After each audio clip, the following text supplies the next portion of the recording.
এটা বর্ডার না? আমাদের তো টিকে থাকা লাগে, অনেক সংগ্রাম করে যুদ্ধ করে। কিছুদিন আগে শুনলাম চাঁপাইনবাবগঞ্জের পাশে দাদা বাবুরা নাকি কি নিয়ে এসেছে দখল করে দেবে। আর এরা মেয়ে লোক কাপড় মাথায় বেঁধে বসে আয় মনে রাখায় যেন একটা চাপায় কানসার্টে লাগে, সাহস আছে এদের। আর বাংলাদেশে এটা দ্বিতীয় ফিলিস্তিন বলা হয়। 1 নম্বরে সাতক্ষীরা, 2 নম্বরে চাঁপাইনবাবগঞ্জ। এই 2 জেলার জন্য সারা বাংলাদেশ না সারা পৃথিবীর মানুষ যারা বাঙালি তারা জানে যে এই 2 জেলার উপরে কি কিয়ামত গেছে এই 15 বছরে। মানুষ, আমি নিজে চাঁপাইনবাবগঞ্জ আমার মুখে চলে আসে, সাতক্ষীরা, এই 2 জেলার মানুষকে আল্লাহ জান্নাত দিয়ে প্রথম উদ্বোধন করে। কারণ এদের যে কষ্ট, বুলডোজার দিয়ে এদের বাড়ি ঘর ভেঙে দিয়েছে। এই জেলায় না, এই জেলায় সাতক্ষীরায় আরো বেশি। এই জন্য ওই গজব আল্লাহ মনে হয় এই ফেব্রুয়ারি মাসের 5 তারিখে নাজিল করেছিল, আযাবুল বুলডোজার। ওটা আযাবুল বুলডোজার না? কত মানুষের কত কিছু ভেঙে গেছেন আপনি। এখন সব আস্তে আস্তে কিন্তু বের হয়ে যাচ্ছে। যে যতটুকু করবে তার উপরে কমপক্ষে আল্লাহ ডবল হিসাব নেবে দুনিয়া। এই জন্য বাংলায় বলে ছোট কাটায় কেউ যদি ধার নেয় বড় কাটা শোধ দেওয়া লাগে। আপনি যা করেছেন ঠিক ওইটা আল্লাহ ডবল ভাবে করলে অনেক কিছু আপনাদের হারানো লাগবে। 15.5 বছরে যারা অত্যাচার জুলুম নির্যাতন করেছিলেন। কিন্তু আমরা সংযমী, রমজান মাস এসেছেও আমাদের কয়টা শিক্ষা দেওয়ার জন্য। আমরা অন্যায় ভাবে কারোর উপর হস্তক্ষেপ করবো না। আমি প্রশাসনের উপরে, যেহেতু এখনো দেশের মানুষ বিলা হয়ে আছে, কারণ ওরা যা করেছে এটা মাপের অযোগ্য। সবাই কিছু কোরআনদার অফিসারের কারণে আজ এই পোশাকটারে বদনাম হয়ে গেছে। কত মানুষ বলছে যে পোশাকই পাল্টিয়ে ফেলে, যে অন্য কালার দেবে। আর এমন কালার দেবেন যেন ওরা শরীরের পোশাকে কোনো পকেট না থাকে। যদিও এখন যারা আছে এরা পোশাক খায় না। আগে যারা খেত, বাবা শাহজালাল আমার কাছ থেকে 10 লাখ টাকা নিয়েছে একদিন। যেদিন ধরেছে তারপরের দিন আমার বাবারে বলেছে 10 লাখ টাকা দেন, না তো 50টা মামলা দেব। ও বাবা তো আপনাদের মতো গ্রাম্য মানুষ, কৃষক, ও ভয়তে জিনিসপত্র বেশি দিয়ে দিয়েছে। অথচ শয়তানটা কথা রেখেছে, বাবার পরের দিন আর একটা মামলা দিয়েছে। ওই যে পুলিশ দাঁড়িয়ে আছে, ইনি না তাদের ওনারে ধরে সমস্যা করবেন না। আমি যদি ওনাদের পাই, সেদিন এক শয়তানকে পেয়েছিলাম এই বগুড়া গাবতলী থানায়। একবার এসেছিলাম আগস্টের 5 তারিখের আগে। আমারে এমন তাড়া দিয়েছে মাঠের ভেতরে, পা আমার কেটে। এরপরে তো চাকরি সব হারিয়েছে। তো আমার গাড়িটা আটক করে মাওলানা আব্দুল বারী রশিদি তার গাড়ি আটক করে 1,13,000 টাকা নিয়েছে। সিরাজগঞ্জ গোল চত্বরে থেকে এসে বলছে, হুজুর আমার মাফ করে দিন। কে আপনি? আমি সে ওসি আজাদ। আরে ভাই আপনাকে তো খুঁজছি, কোথায় ছিল? আমার বিভাগীয় মামলা হয়ে আমার চাকরি নড়বড়, আমি অনেক দূরে আছি, সেই কক্সবাজারে। আমার বন্ধুর মাধ্যমে খবর পেয়েছি যে আপনি এখানে আসেন, এই জন্য আমি আজকে মাফ চাইতে এসেছি। মাফ তো করে দিলে 8 মাসে টাকা ফেরত দেন। যে 1 লাখ টাকা 13,000 টাকা নিলেন, এটা ফেরত দিন, মাফ করে দেন। বলছে টাকা নেই, না মাফ নেই, টাকা নেই মাফও নেই, টাকা দেবেন তারপর মাফ হবে। 7 দিন সময় দিন। 7 দিনের ভেতরে উনি 1 লাখ টাকা ফেরত দিয়েছে, আলহামদুলিল্লাহ। 90,000 তাও তো দিয়েছে। পুলিশ টাকা ফেরত দেয়, এটা মনে হয় পৃথিবীর ইতিহাসে প্রথম। না সবাই না, মানে ওই রকম ধরনের পুলিশ যারা 15.5 বছরের জুলুমে ছিল, হাসিনার যারা লাঠিয়াল বাহিনী, এই মানুষগুলো এরা যে কত টাকা কামিয়েছে। আমার মতো মানুষের কাছে প্রায় 32 লাখের উপরে, এরপরে আকিস গ্রুপের কাছে 32 লাখের উপরে। কত টাকা বলে? আরো বড় বড় যাদেরকে ধরেছে, মামুনুল হকের কাছে, শাখাত হোসেন রাজীর কাছে, জনায়েদ আল হাবিবের কাছে, এদের কাছে বহু টাকা খেয়েছে। তা আমার আফসোস লাগে, শয়তান টাকা খাই খায়, কথা তো শুনবি, টাকাও খায়, মামলা হয়। এইটা তো মাফ করার মতো। মামলার আয়ু কয়েকদিন আগে বলছে, হুজুর মাফ করে দিয়ে, মাফ তো করবো, আপনি আমার কি করলেন? আমার কিছু করার ছিল না, আমার হাত বাঁধা ছিল। আসলে উপরে যে কয়টা কোলাঙ্গার ছিল আমি গায়ে দিয়েই বলি, রমজান মাসে ঠিক না যদিও মনে ধৈর্যের বাইরে চলে গেছে, এই জন্য মুখ দিয়ে কথাগুলো বের হয়। এদের উপরে যেন আল্লাহ সত্যি ডবল আযাব নাযিল করে। এগুলো মাপ পাওয়ার অযোগ্য। জেনে শুনে এইভাবে ভুল করাতে নেই ছোটখাটো অফিসার গুলো দিয়ে, এদের তো সেরকম দোষ ছিল না, দোষ ওই কয়টা কোলাঙ্গারে। আল্লাহ যেন ডবল শাস্তি তার পক্ষ থেকে ওদের উপরে নাযিল করে। শরীর যাই আছে, রমজানে যেহেতু রোজাও রেখেছি, আর একটা মাস এখনো রোজা রাখা লাগবে। আমরা অনেক মানুষ এমন কথা বলি যে রোজা রাখলে নাকি আমার গ্যাস সমস্যা হয়, আমার ডায়াবেটিস সমস্যা হয়। না ভাই, এটা ভুল কথা। আমি নিজেও জেলখানায় যে আমার ডায়াবেটিস হয়ে গেছে, 26 ছিল, 17 ছিল, এখন এই 2 দিন রোজা রেখে আমি সুস্থ আছি। বিজ্ঞান প্রমাণ করছে রোজা রাখলে শরীরের অনেক কিছু কন্ট্রোল হয়ে যায়, বিশেষ করে গ্যাস, এটা ভালো হয়, ডায়াবেটিস কন্ট্রোলে আসে। অন্য সময় আপনি না খেয়ে থাকেন তো ডায়াবেটিস আমার 26 থেকে 54 হয়ে যাবে, কিন্তু রমজানে আমি রোজা রেখে আজ 2 দিন খুব ভালো আছি। সামনে আশা করছি 28টা রোজায় ভালো থাকবো ইনশাআল্লাহ।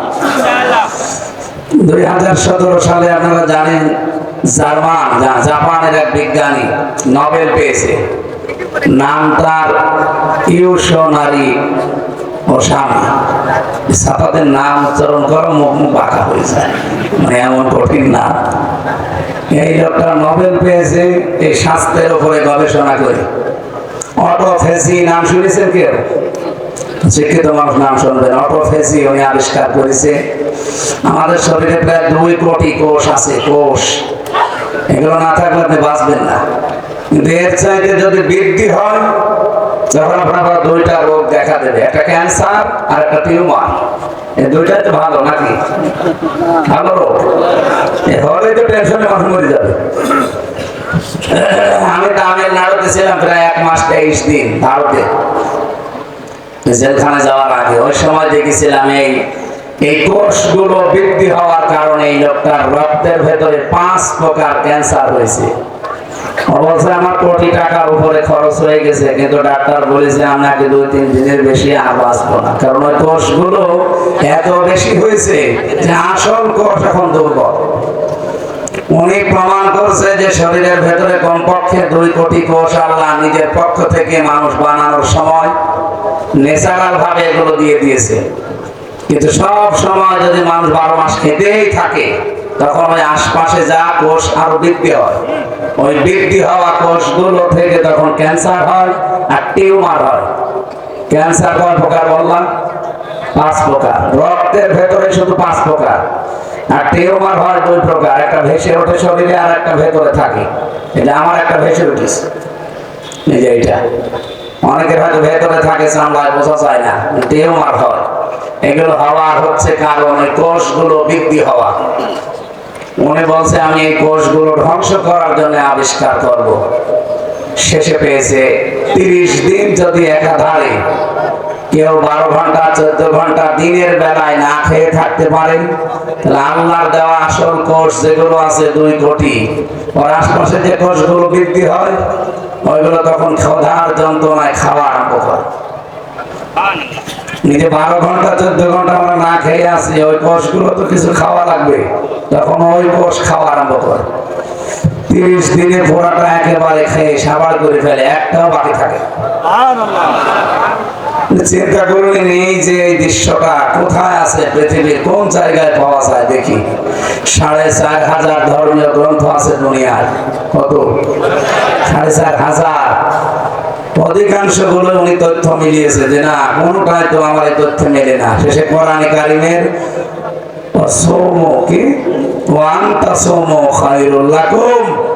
এই শব্দটার সাথে তিনি পেয়েছেন। আল্লাহ বলেন তোমরা রোজা রাখো, তোমাদের জন্য ভালো হবে। এই যে ভালো হবে, কি ভালো হবে? 27টা পয়েন্ট এখানে দিয়েছেন যে 27টা উপকার হয় রোজা রাখলে। বলেন সুবহানাল্লাহ। তার ভেতরে 1 নাম্বার এই কোষগুলো 30 দিনে পুরা খেয়ে সাবাড় করে ফেলে আপনার আল্লাহর দেওয়া কোষ, তখন আপনাকে ক্যান্সার এবং টিউমার থেকে বাঁচিয়ে দেয়। সুবহানাল্লাহ। এখানে রোজা যারা রেখেছেন আমরা উপকার তো আজকে শুনবো। কোরআনে কারীমের তেলাওয়াত কৃত আয়াত দিয়ে আমরা তাফসীর আকারে কথা বলতে বলতে ইনশাআল্লাহ দরুদ আর সালাম পাঠ করে নিচ্ছি। কারণ কোনো অনুষ্ঠান যদি আল্লাহর দরবারে কবুল হতে হয় মাস্ট বি সেখানে দরুদ পড়া লাগবে। এখানে মনে হয় মানুষ আরো বেশি ছিল না, ধৈর্য আসলে আপনাদের করায়নি, আর কত করাবে। সকাল 8টায় দেওয়া ছিল অনুষ্ঠানটা, সেই সময় থেকে আপনারা বসে আছেন সকাল 8 ঘটিকা। আমার তো বলেছিল সকাল 11টায় আপনি উঠবেন, ও উঠবে 10টায়। সেই হিসাবে আমি বের হয়েছিলাম, কিন্তু রাস্তা সমস্যা হয়ে গেছে। যাক আলহামদুলিল্লাহ, আলহামদুলিল্লাহ আলা কুল্লি হাল। সর্ব অবস্থায় আল্লাহর শুকরিয়া আদায় করছি। জবান খুলে আরেকবার বলেন আলহামদুলিল্লাহ। যে কোনো কাজের আগে কি বললাম বলে তো? দরুদ পড়া লাগবে। যদি না পড়েন এটা আল্লাহর কাছে পৌঁছাবে না। এই অনুষ্ঠান মানুষ এই কয়জন না, এতে যদি 50 লক্ষ মানুষও বেশি হয়, কিন্তু এই অনুষ্ঠানে যদি দরুদ শরীফ পড়া না হয় এটা ঝুলিয়ে থাকবে, আল্লাহর আরশে যাবে না। এই জন্য কোনো কাজের আগে আজকে থেকে কি করবেন? যে কাজই করেন যদি বৈধ হয় কি পড়বেন? সাল্লাল্লাহু আলাইহি ওয়াসাল্লাম, এতটুকু বললে হবে। তাই বলে চুরি করার আগে সাল্লাল্লাহু আলাইহি ওয়াসাল্লাম বলেন না, ঈমান কাফের হবে, চলে যাবে। অনেক চোর তো আল্লাহর নাম স্মরণ করে চুরি করার সময় এমন মানুষ আছে না, বলে বিসমিল্লাহির রহমানির রহিম চুরি করতে যাচ্ছে, তোর ঈমান থাকবে না, যা ছিল তাও চলে যাবে। যেহেতু অটোফেসের যে তথ্যটা বললাম এটার দ্বারা আছে উপকার আমাদের সামনে, আমাদের ক্যান্সার থেকে টিউমার থেকে আল্লাহ বাঁচাবে। কোরআনে কারীমে এই বিজ্ঞানী শেষ পর্যন্ত পেয়েছে, উনি নোবেলও পেয়েছে, তার মানে এটা স্বীকৃত বিষয়। আল্লাহ রাব্বুল আলামিন রোজার দ্বারা আমাদের এই দুইটা উপকার যেন দুনিয়ায় দান করেন, বলেন আমিন। সূরা কমার আয়াত নাম্বার 22, 17, 22, 32, 40 চারটা একই আয়াত 4 জায়গায় আল্লাহ দিয়েছে। এই 4টা আয়াত দেওয়ার আগে আল্লাহ 4টা জাতির ধ্বংসের কাহিনী বর্ণনা করে আমাদের শুনিয়েছে। হযরত নূহ আলাইহিস সালামের, লূত আলাইহিস সালামের, ফেরাউনের কাহিনী, এরকম 4টা নবীর কাহিনী আল্লাহ বর্ণনা করেন। করতে করতে শেষে বলেছেন ওয়ালাকাদ ইয়াসসারনাল কুরআনা লিযিকরি ফাহাল মিন মুদ্দাকির। অবশ্যই আমি কোরআনকে উপদেশ দেওয়ার জন্য, নেওয়ার জন্য সহজ করে দিয়েছি। ফাহাল মিন মুদ্দাকির, কেউ কি আছো আমার কোরআন থেকে উপদেশ নিতে পারে? এই যে আফসোস আল্লাহ, ফাহাল মিন মুদ্দাকির, এরপরেও কি কেউ উপদেশ নেবে না? তার মানে উপদেশ আল্লাহ নিজে দিচ্ছেন। 4টা বড় বড় নবীর কাহিনী, ধ্বংসের কাহিনী তাদের উম্মতের বর্ণনা করেছেন আল্লাহ। আর এই 4টা বড় বড় নবীর উম্মতরা তাদের রাসূলদেরকে অস্বীকার করেছিল। এখন বলেন তো রাসূল দুনিয়াতে আছে? নেই। রাসূলের ওয়ারিস আছে, স্থলাভিষিক্ত যারা রাসূল যেটা করতো ওই কাজ করবে এরকম মানুষ আছে, তার নাম আলেম। তার নাম কি? আরো জোরে বলেন। আল্লাহ রাব্বুল আলামিন বলেন ইন্নাল্লাযীনা ইয়াগুদ্দুনা আসওয়াতাহুম ইনদা রাসূলিল্লাহি উলাইকাল্লাযীনা ইমতাহানাল্লাহু কুলুবাহুম ইলা আখিরি আয়াত। কোরআনের এই আয়াত দ্বারা প্রমাণ হয় বিশ্ব নবীর উপরে যদি কেউ কথা বলে তাহলে তার সব কিছুকে আল্লাহ ব্যর্থ করে দেয়, ধ্বংস করে দেয়। এমনকি তার কলবকে আমার আল্লাহ শক্ত করে দেয়, তাকওয়া তার কলবে আল্লাহ প্রবেশ করতে দেয় না। এখন যেহেতু রাসূলুল্লাহ নেই, রাসূলুল্লাহর নায়েব আছে আল উলামা ওয়ারাসাতুল আম্বিয়া, আলেম যারা এরা নবীর ওয়ারিস, উত্তরাধিকারী নায়েবে রাসূল। সুতরাং আলেমদের উপরে যারা কথা বলেন, আলেমদের উপরে যারা কাজ কারবার বেশি করতে চান, আপনি বুঝবেন আপনার পেছনের সবকিছু আল্লাহ নষ্ট করে দিয়েছে। তারা টেরও পায় না যে কখন আমার পেছনের ভালো কাজগুলো নষ্ট হয়ে গেছে। বলেন তো এটা কি শুধু রাসূলুল্লাহর জন্য না রাসূলুল্লাহর নায়েবদের জন্য? এই চাঁপাইনবাবগঞ্জের যে লোকটা হারুন সাহেব, হারুনার বউ, যা আরম্ভ করেছে আগস্টের 5 তারিখের পর থেকে, এই গত 3 দিন থেকে এটা এখন প্রমাণ পাওয়া যাচ্ছে কেন তারা এই কথাগুলো বলে। আপনি বাস্তবতা বোঝা লাগবে ভাই, আন্দাজে রাগ করেন না। আগস্টের 5 তারিখের আগে তার কথাবার্তারা আর আগস্টের 5 থেকে 6.5 মাস তার আর তার বড় কথাবার্তারা আপনি দেখেছেন, সবগুলো ইসলামের বিরুদ্ধে, আলেমের বিরুদ্ধে। কেন আপনি এই কথা আরম্ভ করলেন? এর আগে করেননি কেন? এই 3 দিনে যে গোপন তথ্যগুলো এখন বের হচ্ছে, এই যে যারা বলেন যে তাড়াতাড়ি করে নির্বাচন দেওয়াই লাগবে, আরে ভাই নির্বাচন তো মাস্ট বি হবে, দেওয়াও লাগবে, কিন্তু পরিবেশ লাগবে না? এখনো পর্যন্ত 1628টা চেয়ারে যারা বসেছিল 100 জনের 90 জন তারাই বসে আছে। তাদেরকে সংস্কার না করে না পাল্টে আপনি দেবেন, ওই মানুষগুলো আবার দিনের ভোট রাতে করে দেবে। ভোটের অধিকার, ভাটের অধিকার প্রতিষ্ঠিত করার জন্য 2732 জন মানুষ জীবন দিল। 44,000 কত 34,000 মানুষ হাসপাতালে বেড়ে কাতরাচ্ছে। তাদের কোনো দাম নেই জীবনের, তাদের অঙ্গ প্রত্যঙ্গের দাম নেই। আগস্টের 5 তারিখের বিকাল বেলা আমি যে দেখেছি কুষ্টিয়া হাসপাতালে, কারো ঠ্যাং নেই, একটা কারো হাত নেই, চোখ নেই, অন্ডকোষ উঠে গেছে। আপনার ছেলে মেয়ে তো কিছু হারায়নি, আপনার বাবার আপনার মায়ের তো কিছু হয়নি, এজন্য খালি নির্বাচন দেন, নির্বাচন দেন। যাদের হারিয়েছে তারাই তো বারবার এখন আওয়াজ করছে যা সংস্কার করা লাগবে। কারণ এই শয়তানগুলো সব দায়ী। হাসিনা বারবার বলছে না যে আমারই দোষ, আর আমার আশপাশে ছিল তাদের দোষ নেই, আর আমার বোন রেহেনা যে এত টাকা কামাই করলো তার কোনো দোষ নেই। আসলেও তো মহিলাকে একা দোষী, ওর সাথে যা ছিল ওই আন্ডা বাচ্চা যারা চান্সা সবগুলো দায়। খালি হাসিনার একা গালি দেওয়া হয় না, ওনার একা গালি দেওয়া ঠিক না, যদিও হুকুমের আসামি উনি সব, কিন্তু বাকি যারা হুকুম তামিল করে আমাদের এই বিপদে ফেলে দিয়েছে দোষ তো তাদেরও আছে। হ্যাঁ, কথা বলে না কেন? ওনারা জানেন উনি যাওয়ার সময় 14টা বাক্স নিয়ে গেছে, ব্রিফকেস, সব খালি মাটি ভরা ছিল। এই যে দেশটা এখন ফটলা, কিছু নেই। একটা মানুষ এখন আজকে জন্ম নিলে তার মাথার উপরে 1,10,000 টাকা ঋণ। টের পাচ্ছেন কোথায় পৌঁছিয়েছে দেশ? এক ইসলামী ব্যাংক থেকে 75,000 কোটি টাকা চুরি করেছে শয়তানরা। এই যে সালম যে লোকটা চুরি করেছে, ও কালকে তারেক জিয়ার সাথে দেখা করেছে যে আমি হালাল হতে চাই। হালাল এখন এই দাদা বাবুদের ফাঁদে যদি, দাদা বাবুরা সব খারাপ না, হিন্দুরা সব খারাপ না, উগ্র যারা, যারা জঙ্গি, যারা সন্ত্রাসী, যারা মানুষ জবাই করে গরু খাওয়ার জন্য, আপনি গরু জবাই করবেন আপনাকেও জবাই করে দেবে, এমন দৃশ্য ভারতে দেখেননি? এগুলো হিন্দু না, এগুলো জঙ্গি। হিন্দু তো আমার পাশের বাড়িতেও আছে, আমি যেখানে বাড়ি আমার কুষ্টিয়া, আমার পাশের বাড়ি হিন্দু। তারা তো ঠিক তাদের ধর্মে যা আছে সেগুলো পালন করে যাচ্ছে, একসাথে দিনের বেলা দেখা হয়।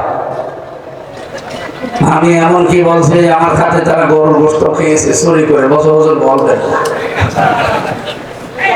কিন্তু আপনারা গরু জবাই করলে মুসলমান জবাই করে ফেলে। আপনি মানুষ, আপনার ধর্মে যা যা আছে আমি তো নিষেধ করি না, যে আপনার ধর্মে যা আছে আপনি পালন করেন। মাটির জিনিস দিয়ে আপনি বোতল বানিয়ে তার সামনে মাথা মতো করেন, আমি নিষেধ করেছি যে করা যাবে না।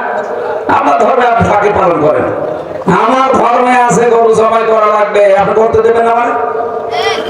এটা নাই, ওইটা বাইরের দেশ বাদ দিলাম। বাংলাদেশে এই সিস্টেম চালু করার পায়তারা ছিল এই উগ্রপন্থী ছাড়া তারা। এই 2-3 দিনের খবর কিছু রাখেন, সব তথ্য এখন ফাঁস হয়ে যাচ্ছে। সাগর রুনি হত্যার সাথে সরাসরি জড়িত কে ছিল তার নাম এখন বলে দিচ্ছে। পৃথিবীর ইতিহাসে একটাই মামলা যেটা 100 বার পিছিয়েছে। কতবার? পৃথিবীর ইতিহাসে একটা মামলা 100 বারের উপরে পিছায় আমি পাইনি। আমার তো পিছিয়েছে 30 বার, আর সাগর রুনি হত্যা মামলা পিছিয়েছে 100 বারের উপরে। অথচ এই যে এখন ফাঁস হয়ে গেছে যে আসলে কে ছিল মূল হোতা। ওদের কাছে এমন কিছু তথ্য ছিল যেটা জানলে এই দেশের মানুষ ওই দিন হাসিনাকে নামিয়ে দেবে। এই কারণে ওই কায়দা করে স্বামী স্ত্রীর মেরে দিয়েছে।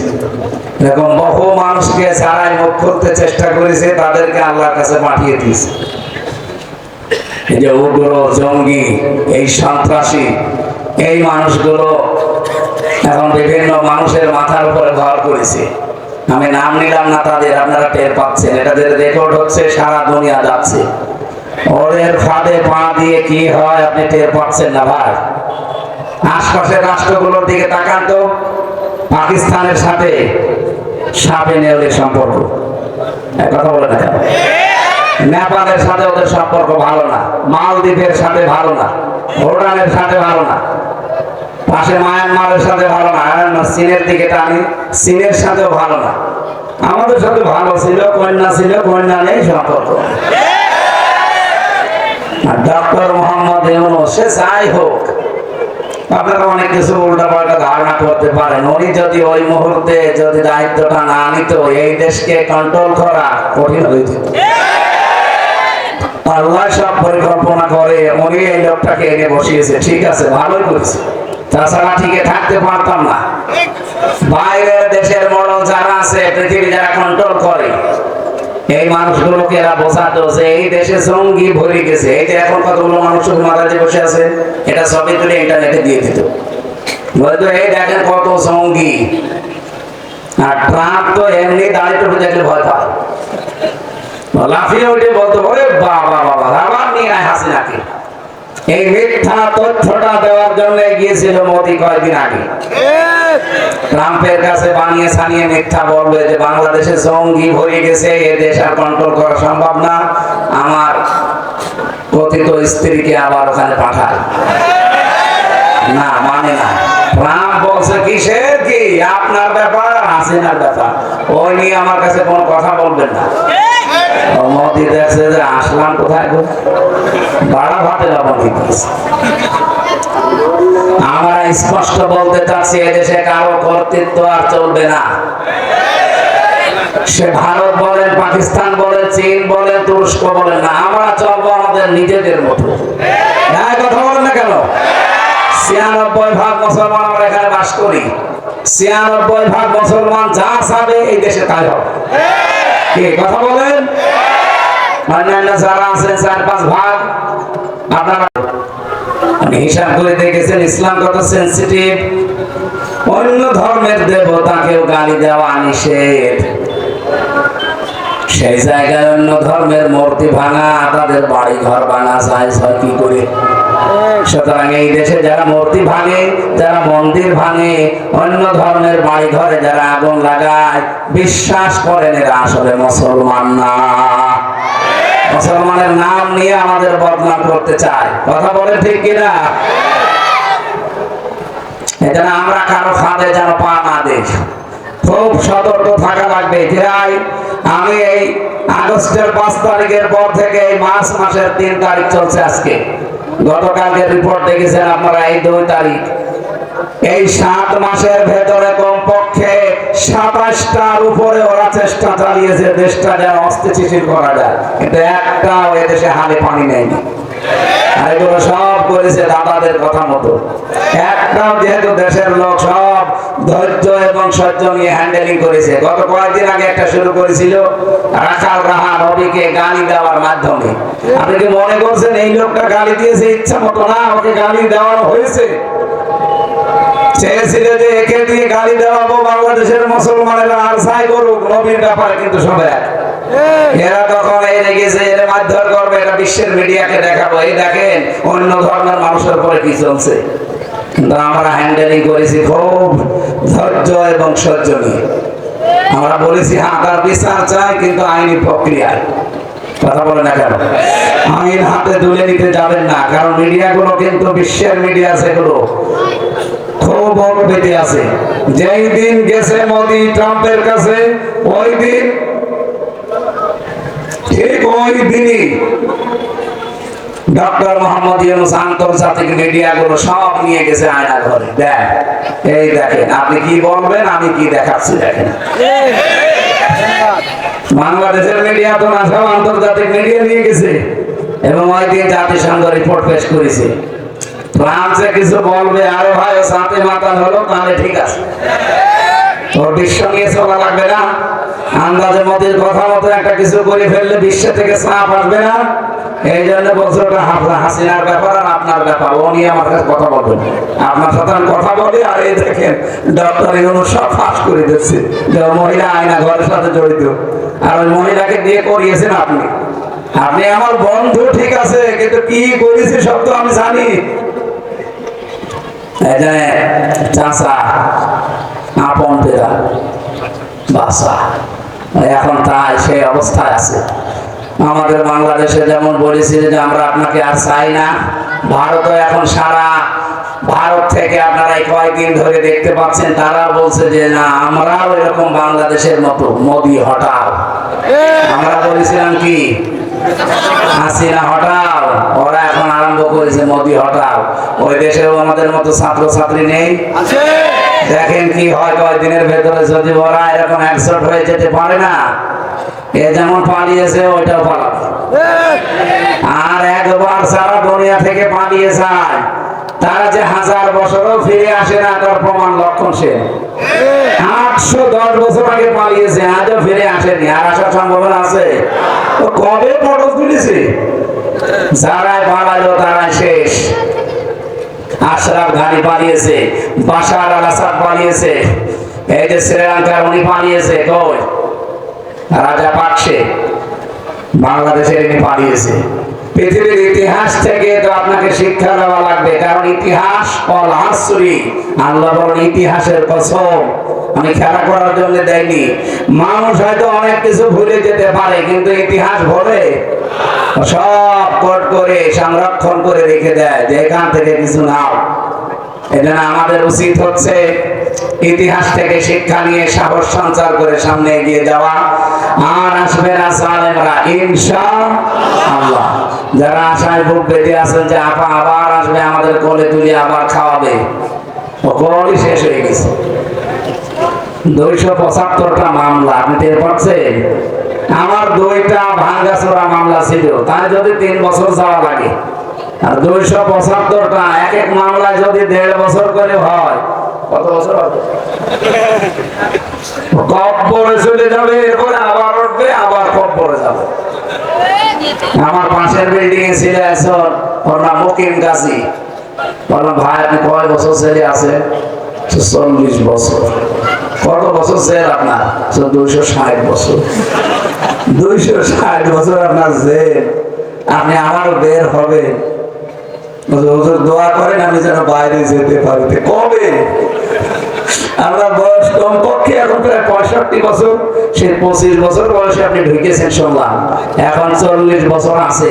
কত বছর হয়? 65। কত? 260 বছর তার জেল। ও আবার কবে বের হবে, আবার কবে ফের বাইরে এসে আমাদের সাথে মিলবে বলে? ওর যেমন আশা নেই, মানে ও আশা করলেও যেমন সম্ভব না। আমার কথা বুঝতেছে? মুকিম গাজী আশা করলেও সম্ভব। 260 বছর মানুষ বাঁচে, তো 3 বার জন্ম নেওয়া লাগবে, কারণ 70-80 বছরের বেশি আমরা আর বাঁচি না। সেরকম যারা জালেম স্বৈরাচার যারা পালিয়ে যায়, তাদের ফিরে আসা ঠিক ওই রকম। উনি যেমন আর পারবে না, ওখান থেকে মরে কব্বরে যাওয়া লাগবে। এই পৃথিবীতে যারা স্বৈরাচার, যারা জালেম, যারা পালিয়েছে, তারাও কব্বরে যাবে, আর ফিরে আসবে না। আসবে কোন মুখ নিয়ে বলেন আপনি? আমার নিজেরটা আমি বাদ দিলাম, যেহেতু আমি ভিক্টিম, তো আমার একটু রাগ বেশি। আমি নিজে পেয়েছি এগুলো। আমার মেয়েটা এখন পর্যন্ত হাসিনার নাম শুনলে থুতু ফেলে, ওর নাম বলবে না, কারণ সে জানে এতটুকু যে ওর কারণে আমার বাবা 3টা বছর নষ্ট হয়ে গেছে। কয় বছর বয়সটা? আমি 1 বছর তার রেখেছিলাম, আর এখন তার বয়স আরো 3 বছর, 4 বছর বয়স। এতটুকু মানুষ যদি ওর নাম শুনতে না পারে, এদেশে যাদের বাবাকে ধরে নিয়েছে, মেরে ফেলেছে, তার কাছে আপনি আসবেন কোন মুখ নিয়ে বলেন? কারো ভাইকে, কারো বাবাকে, কারো বোনকে, কত মানুষকে জঙ্গির নাটক দিয়ে ধরে নিয়েছে। তো 2-3 মাস 1 বছর এক ঘরের ভেতরে রেখে বিশাল চুল দাড়ি বসাতো, বলতে এই যে জঙ্গি ধরা পড়েছে। পুরাটা নাটক। এই 7 মাসের ভেতরে একটা জঙ্গি ধরা পড়েছে? কেন পড়ে না?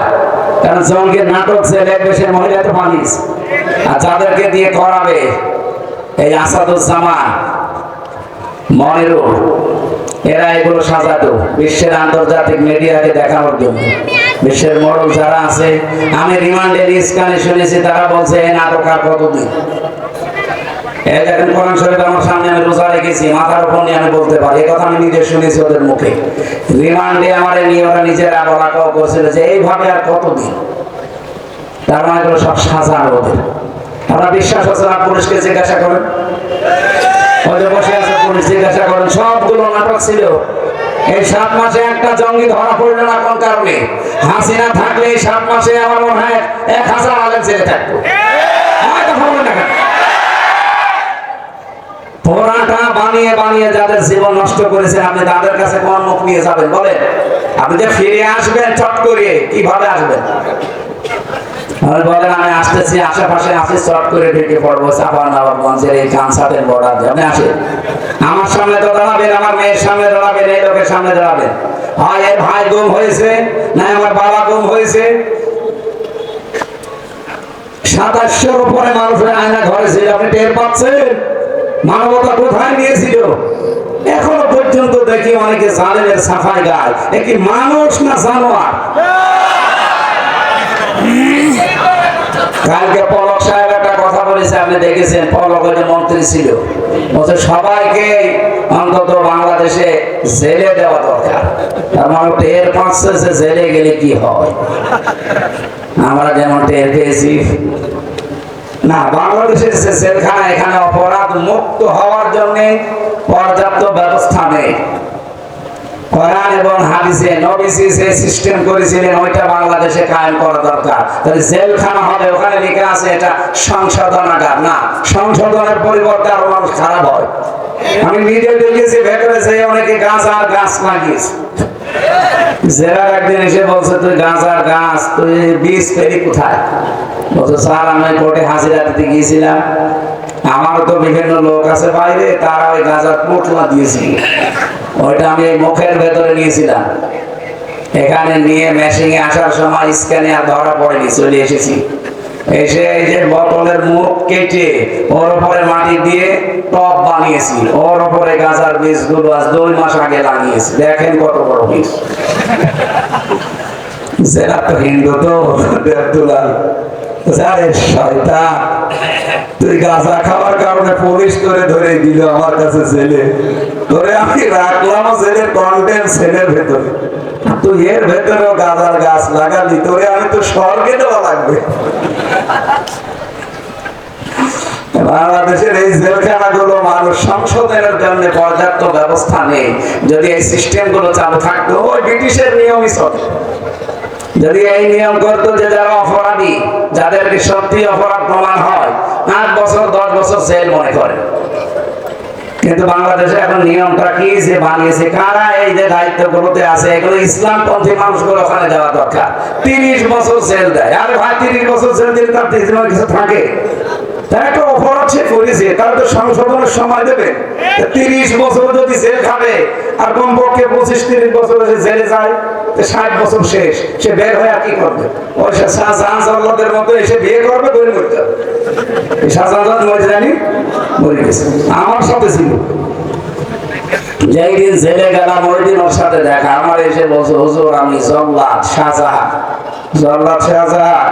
চেহারা দেখে আমি পানি খাবো, পানি খাবো। কারণ হচ্ছে চেহারার সময় গো এইরকম পাকিয়ে রাখেছে এনাদের ওসমানের মতো। ভেতরে তো সেরকম দাপট নিয়েছে, যখন ফাঁসি দিত, এক একটা ফাঁসি দিলে 4 মাস মাফ হতো। মনে করতো আমি বের হয়ে চলে যাব। আর খাওয়া দাওয়া ওর জন্য সরকারের পক্ষ থেকে আলাদা ছিল। তো ওই দিন ওরে আমি দেখেছিলাম, ও সংশোধনের জন্য এই যে 30টা বছর জেলখানায় কাটিয়ে আসলো, এরপরে মরে গেল। কি ওর দুনিয়াও শেষ, আখিরাতও শেষ। কারণ বহু মানুষকে সে ফাঁসি দিয়ে 4 মাসটা মাফ হয়েছে, ঠিক আছে, কিন্তু কত নিরপরাধ মানুষের ভেতরে ফাঁসিতে ঝোলায়নি। ও নিজে নিজে আমাদের সাথে এসে রাতের বেলা বলতেছে, হুজুর এই মাওলানা মতিয়ার রহমান নিজামীকে ফাঁসি দিতে আমি কেঁদে ফেলেছি। এটি আমার সারুল ইসলাম কি ওনার নাম, যে মীর কাশেম আলীকে ফাঁসি দেওয়ার সময় আমি কেঁদে ফেলেছি। কিন্তু এরকম মানুষকেও আমি ফাঁসি দেবো, কারণ এখন আমার অর্ডার, যেহেতু আমার 4 মাস মাফ হবে, এই কারণে আমি এগুলো করেছি। কিন্তু আমার বিবেক মেনে নেয় না। মাঝে মাঝে ওনারে নিয়ে আরো এখন যে জল্লাদ ইলিয়াস আমি ভাবতাম, আল্লাহ এই যে এই 4 দেওয়ালের মাঝে মানুষ সংশোধনের জন্য বহু পদ্ধতি তৈরি করা যায়, কিন্তু কাদের নিয়ম মেনে আমরা সেই ব্রিটিশের নিয়ম মেনে এতদিন চলবো? কোন কারণে? এটা ইসলামপন্থী মানুষগুলো যদি সত্যি কোরআন বুকে নিয়ে ক্ষমতায় যেতে পারে, 300 এমপির ভেতরে মাত্র 151 জন, এই মানুষগুলো যদি সত্যি সংসদে যে বলতে পারে যে জেল কোড পাল্টাতে হবে, এই নিয়ম নীতি থাকবে না। এখানে যাদের সাজা হবে তাদেরকে বলা লাগবে কোরআন শরীফ মুখস্থ করেন, কোরআনের ব্যাখ্যা পড়েন। যদি 2 বছর 5 বছরে আপনি 5 পারা মুখস্থ করতে পারেন, আপনার 3 বছর জেল মার। মানুষ এমনিতেই কোরআনের স্পর্শে এসে ভালো মানুষ হইতে। আমি এক ওসিকে পড়াতাম ওই ছাত্র জীবনে, যখন বিশ্ববিদ্যালয়ে ছিলাম। আমার সামনে সেই ঘোষ নিয়েছিল।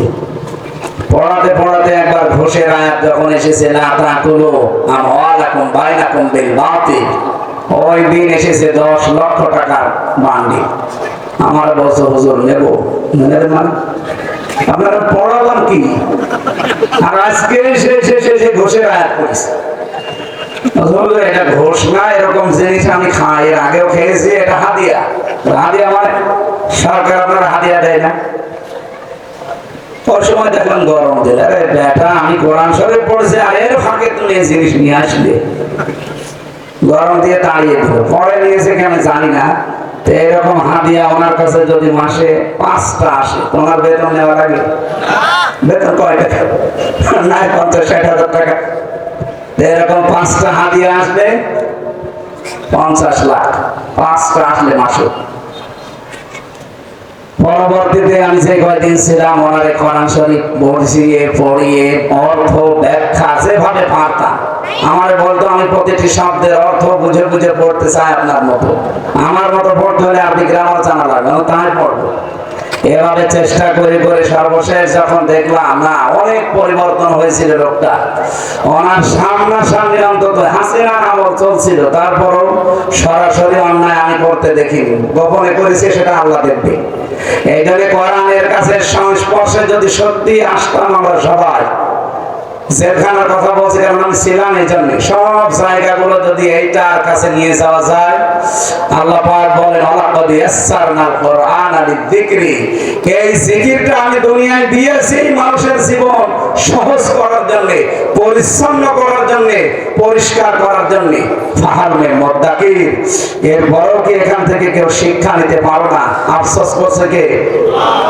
বলেন বলেন। আল্লাহর এই আফসোস এই রমজান মাসে, কোরআন নাযিল হওয়া মাসে থাকতে দেবে না।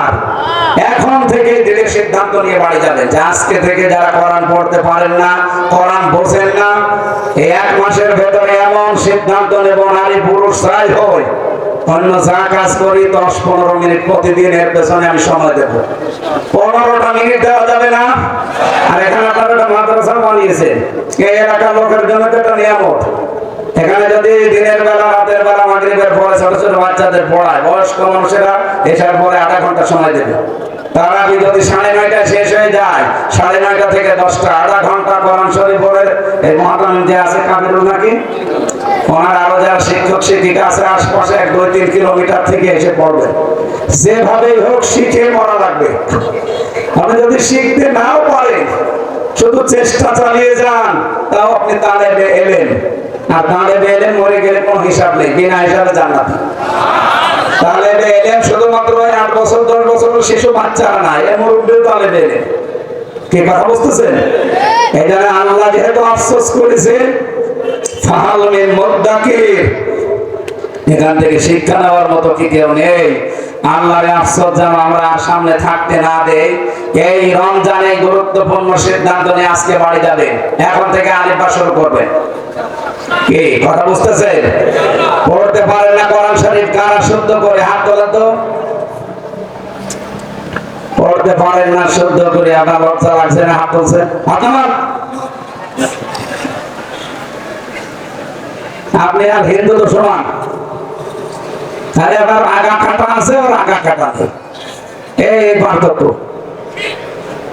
না আমি তো লজ্জা দিতাম না। মুসলমান আপনারা সাতক্ষীরা চাপাই নবাবগঞ্জ যে নিয়তে দেখি, যে চোখে দেখি, সেটা তো পাওয়া যাচ্ছে না। এখানে 100 ভাগের অন্তত 95 জন মানুষ তো কোরআন শরীফ পড়া জানা লাগবে। কোরআন শরীফ শুধু পড়াই না, এই রোজার মাসে সিদ্ধান্ত নেবেন আল ফুরকান, এটা সত্য মিথ্যার পার্থক্যকারী কিতাব। সুতরাং এই রমজানে আমি এমন ভাবে পড়বো, বসবো 1 মাসের ভেতরে একটু অন্য কাজ কমিয়ে দিয়ে, যেন আমি সামনের জীবনে হক আর বাতিল কোনটা পার্থক্য করে জীবন চালাতে পারি। শাহরু রমাদান আল্লাযী উনজিলা ফীহিল কুরআনু হুদাল লিন-নাস ওয়া বায়িনাতিন মিনাল হুদা ওয়াল ফুরকান। এই সেই মাস রমজান, যেটা মানুষের গোনা খাতা পুড়িয়ে দেওয়ার জন্য এসেছে। রমজান মানে পুড়িয়ে ফেলা, মানুষের অপরাধগুলো রমজান পুড়িয়ে ফেলবে। আল্লাযী উনজিলা ফীহিল কুরআন, এ মাসে আল্লাহ কোরআনে কারীম তোমাদের উপরে নাযিল করলেন। ও চাপাইবাসী, ১৫০০ বছর আগে কোরআন নাযিল হওয়া, এর আগেও কিন্তু দুনিয়ায় রমজান মাস ছিল না? ছিল না? কিন্তু রমজানের মূল্যটা ছিল না। এর মূল্য মর্যাদা এত বেশি বলার কারণ হচ্ছে কোরআন। এই যে মাসের 1 তারিখ থেকে আরম্ভ হয়েছে রোজা, যেদিন চাঁদ উঠলো ওই দিন চাঁদ ওঠার আগ পর্যন্ত শাবান মাসের ওই মাগরিব পর্যন্ত যদি আপনি সুবহানাল্লাহ ৭০ বার পড়তেন, ৭০ রক্ত নামাজ পড়তেন, যে সওয়াব পেতেন, ওই চাঁদ ওঠার পর থেকে একবার সুবহানাল্লাহ পড়লে ওই সওয়াব হচ্ছে। কেন এটা হয়? শুধুমাত্র কোরআনের কারণে, যার কারণে আমাদের দাম এত বেশি এই রমজানের। তার সাথে যদি সম্পর্ক না থাকে, তাহলে আপনি কিসের সাথে সম্পর্ক করে দাম বাড়াবেন? রব্বুল আলামিন জানিয়েছেন হুদাল লিন-নাস, মানুষের হেদায়েতের জন্য আমি কোরআনটা পাঠালাম। সুতরাং কোরআন থেকে যদি হেদায়েত নিতে, পথ পেতে আমরা ব্যর্থ হই, আমাদের কপাল আসলে খারাপ। দল মত যে যেই জায়গায় আছেন, যে যেই কাজ করেন, কর্মজীবন আপনার যাই থাক, একেবারে দৃঢ় সিদ্ধান্ত এখান থেকে আজকে নিয়ে যাবেন যে কোরআন না শিখে না বুঝে আমি মরবো না। মানতে পারি না, মানতে পারি সেটা আলাদা, আমি শিখবো, বুঝবো, তারপরে মরবো। কি নিয়ত করা যাবে না? পাক্কা নিয়ত করা যাবে না? যে যেখানে আছে প্রত্যেকে সবাই দেন। পুলিশ ভাইদেরকেও বলছি, অনেকে পড়তে পারেন না, বসে না সবাই দেন। প্রতিদিন অন্তত 15 মিনিট করে, মানে একটু চেষ্টা করেন, সহজ হয়ে যাবে। আল্লাহ গ্যারান্টি দিচ্ছেন, আল্লাহ অবশ্যই আমি কোরআন সহজ করে দিয়েছি লিযিকরি, উপদেশ নেওয়ার জন্য। সুতরাং আল্লাহর উপদেশ মানি। এখানে 500 উপদেশ আছে। কত? কিন্তু দুঃখজনক হলো সত্য, বাংলাদেশে একটা উপদেশও চলে না। এটা চলার জন্য যে পরিবার, যে সমাজ, যে রাষ্ট্র দরকার, এই 54 বছরে আমরা সেটা এখনো বানাতে পারিনি। আমার কথার অর্থ বুঝতেছেন? এর ভেতরে উপদেশ আছে কয়টা? 500। বলেন। আমরা একটাও মানতে পারি না, কারণ এটা মানার জন্য একটা পরিবেশ লাগে, একটা সমাজ লাগে, একটা দেশ লাগে, সেটা আমরা এখনো বানাতে পারিনি। আমরা নিজের ইচ্ছা করলেও ভালো হতে পারি না, কারণ উপরে এমন মানুষ বসে আছে, এসে চাপ দেয়। একেবারে 1 মিনিটে ওনারা যেন রাগ না করে, সেই জন্য বলছে আমি এখান থেকে গাড়িটা নিয়ে কুষ্টিয়া পর্যন্ত যাবো। কমপক্ষে রাতের বেলা গেলে 4-5 জায়গায়, দিনের বেলা গেলেও 4-5 জায়গায় পুলিশে ধরবে। আমার গাড়ির কাগজ ঠিক আছে, ড্রাইভিং লাইসেন্স আছে, রাস্তার পারমিট আছে, সব ওকে। তারপরও ওই মানুষগুলো যারা রাতের বেলা ডিউটি করে, এমনি তাদের দেওয়া দরকার 200, 400, 500, 1000 টাকা দেওয়া দরকার। তাদের যে কষ্ট, বাংলাদেশের প্রশাসনে যারা কাজ করে, আপনারা শুধু মনে করবেন আমি চাকরি করছি, মনে করবেন আমি পুরাটা এবাদতে আছি। প্রশাসন বলতে এটা পুলিশ, বিডিআর, আর্মি যারা আছে, প্রত্যেকে মনে করবেন যে আমি একটা পুরা এবাদতে আছে, আমি নামাজে দাঁড়িয়ে আছি। কারণ নামাজ মানুষ পড়ে সর্বোচ্চ 1 ঘন্টা 24 ঘন্টার ভেতরে। কয় ঘন্টা? 1 ঘন্টা 10 মিনিটে 5 ওয়াক্ত নামাজ শেষ। আর পুলিশের ডিউটি 8 ঘন্টা না, ওরা 24 ঘন্টা ডিউটি পালন করে। আর নবীর হাদিস হচ্ছে 2টা চোখ আল্লাহ জাহান্নামের আগুনে জ্বালাবে না। একটা যারা আল্লাহর ভয়ে রাতের বেলা কাঁদে, আর 2 নম্বরে যারা জনগণকে পাহারা দেওয়ার জন্য রাত জেগে থাকে। আমাদের সারা দেশে গরিব দেখি ওদের কষ্টটা, 24 ঘন্টা ওরা ডিউটি করে। নিজেদের বাবা মা আত্মীয় স্বজন ছেলে মেয়ে বউ সব ফেলে দিয়ে বাংলার বিভিন্ন প্রান্তে যারা দায়িত্বে আছে, এদের এই চোখকে আল্লাহ যেন জাহান্নামের আগুনে আর না জ্বালায়। ওদের পুরা 24 ঘন্টায় যেন ইবাদত হিসাবে আল্লাহ লিখে নেন। বলেন আমিন। আপনাদের উচিত প্রত্যেকের জায়গা থেকে আমার আল্লাহর এই কালামটাকে শিখে আমরা যেন মরতে পারি। এখান থেকে যদি উপদেশ আমরা নিতে পারতাম, এই মানুষগুলোকে আমি 200 টাকা 500 টাকা 1000 টাকা দিয়ে গেলাম, ওই মানুষগুলো তো শুধু একা খায় না, ওর উপরে আরো 3-4টা ধাপ আছে, তাদেরকে দেওয়া লাগে। আমি নিজে 2জন পুলিশের কাছে শুনেছি যে শুধু আপনি আমাদের উপরে রাগ করেন না, এই 200 টাকা 500 টাকা দিয়ে গেলেন, এর মধ্যে আবার ভাগ দেওয়া লাগবে উপরে। তাহলে 10 কে সাধারণ কনস্টেবলে না উপরে যারা আল্লাহর ওলি বসে আছে তাদের। এই সিস্টেম গুলো পাল্টানো লাগবে না? এইটা পাল্টাতে হলে তো এটা লাগবে। কথা বলেন না কেন? এইটা ছাড়া আপনি জীবনও পাল্টাতে পারবেন না। 54 বছর তো দেখলাম পাল্টায়নি। আল্লাহ এই জন্য এটা দিয়েছেন, এইটা পাল্টাতে হলে এটা সংসদে নিয়ে যাওয়া লাগবে। এটা আমরা নিয়ে যেতে চাই, তখন বলে না এটা তো রাজনীতি। আর রাজনীতি হয় কি করে? এটা 54 বছর নেই, এই জন্য তো দেশে ঘুষ কমে না, সুদ কমে না। অথচ সুদ হচ্ছে মায়ের সাথে জেনা করা স্বামী। নাউজুবিল্লাহ মিন যালিক। বলেন তো একজন মায়ের সাথে জেনা করে আসলো, এসে নামাজ পড়ছে, হবে? অথচ এই কাজ বাংলাদেশে হচ্ছে না। এখানে যারা আছেন গত মানুষ, এই যে টাকা ছেড়ে রাখেন আর টাকা আসে, 100 টাকা দিলে 1000 টাকা ছেড়ে রাখলে বছরের মাসে মাসে 100 টাকা বেশি দেয়। এরকম কাজে আছেন কারা একেবারে নির্দ্বিধায় আল্লাহর নাম নিয়ে হাত বলে তো একজন। আপনি কয় টাকা ছেড়ে রেখেছেন দেখি? না বুঝতে পারে না, এরকম মানুষ আছে এখানে। নাকি এলাকায় কাজ চলে না? চলে, আমি জানি চলে। সুতরাং এই কাজে যারা আছেন বলেন, আমি এই যে কোরআন শরীফের কাছে জিজ্ঞাসা করেন সূরা তাহা 124 নম্বর আয়াতে, আল্লাহর আইন বাদ দিয়ে জিকির বাদ দিয়ে যারা অন্যভাবে জীবন যাপন করছে তাদের জীবন আল্লাহ সংকীর্ণ করে দেবে। সুদের টাকা আসবে হয়তো মাসে মাসে 50,000, 1 লাখ টাকা বিভিন্ন জায়গা থেকে বের হওয়ার জন্য আল্লাহ রাস্তা খুলে দেবে। আপনি 50,000 উপায় করেন, 1 লাখ চলে যাবে। এখানে হারামে বরকত হয় না, হালালে বরকত হয়। গরু বছরে জন্মায় একটা, এত গরু খাওয়ার পরও কমে না। আর কুকুর বছরে জন্মায় 12-13টা, তারপরও কুকুর পাওয়া যায় না। আমরা যারা হালালের দিকে থাকবো, আমাদের জীবনটাকে যেন আমরা উল্টাপাল্টা ব্যবহার করে আমার আখিরাত আমরা যেন নষ্ট না করি। কোরআনের উপদেশ মানিক গ্রহণ করি, আগামী জীবন চালানোর আহ্বান জানাচ্ছি আপনাদের। আমি নিজেও চলবো ইনশাআল্লাহ। এই মাহফিলের জন্য যে খরচপাতি হয়েছে আপনাদের কাছে ওনারা একটু দাবি করছে, যার যতটুকু পারে মাদ্রাসা তো একটু দিয়ে যাবে। এই আমরা এখানে বললাম না মোনাজাত করি, নামাজ পড়বো, এরপরে বিদায় নেবেন। তো কারা আছেন?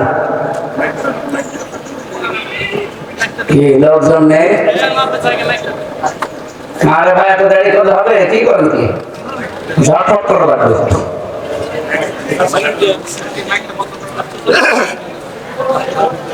12টা পর্যন্ত আপনাদের সময়, এখন বাজে 1:30।